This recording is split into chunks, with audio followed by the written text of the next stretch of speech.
In this video, I'll be installing a new crankset into my Kona Stinky, and at the end I'll also go over some of the more common bottom bracket sizes and styles for bikes made in about, say, the last 10 years. So the first thing I always like to do is remove the pedals. Now the thread on the pedals is a little tricky, and I don't know, there's not really an easy way to remember it. I just know my left pedal, to loosen, it's counterclockwise, and the right pedal to loosen is clockwise. Now that we got the pedals off, the next step is to remove both the crank arms. And depending on the style of bottom bracket you have, and I guess crankset in general, will determine whether or not you have a single screw or two screws. Since this is an internal type bottom bracket, a little older style, it's got a screw on each side. So go ahead and take those screws out. Now in most cases the crank arm should be press fit onto the splines of the bottom bracket. My chain ring side was loose on there, which is the reason I was replacing it, but this side was really well press fit on there. So I recommend using either, if you work on cars, you probably have a 3-jaw puller laying around, and just thread the screw back in a few turns of the center and use that to pull it off.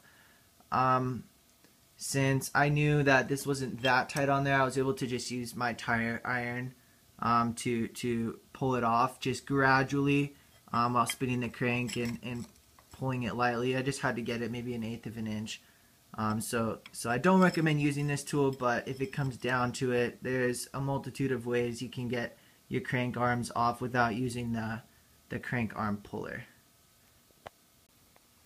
Well, finally I was forced to buy something specific to biking, and that's this socket. It's the only way you're gonna get your bottom bracket out, is you need the right spline socket for your bottom bracket. So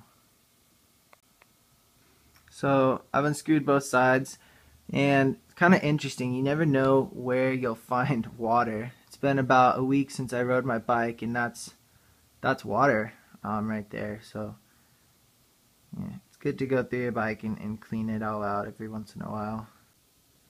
So on the top you can see my old bottom bracket versus the new bottom bracket. The old one is an internal style 68 millimeter, which refers to the width of the little cartridge there. And then here is a 68 to, I believe, 73 millimeter cartridge type bottom bracket, and they include these little spacers to go from 68 to 73.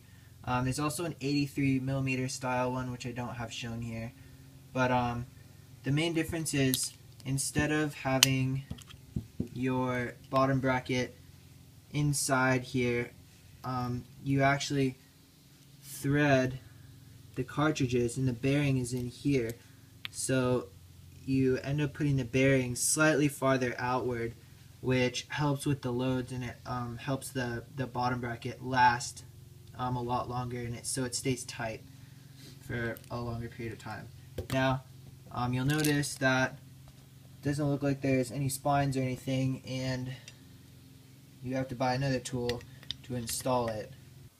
So for my specific setup, my case of the frame for the bottom bracket is 68 millimeters wide, so I need one spacer on the non-chain guide side and 2 on the chain guide side. Something else to keep in mind is the threading is, again, kind of weird on these. To tighten the left side when you're sitting on the bike, it's clockwise, and to tighten the right side when you're sitting on the bike, it's counterclockwise. So now I just use my tool to tighten the bottom bracket cases the rest of the way.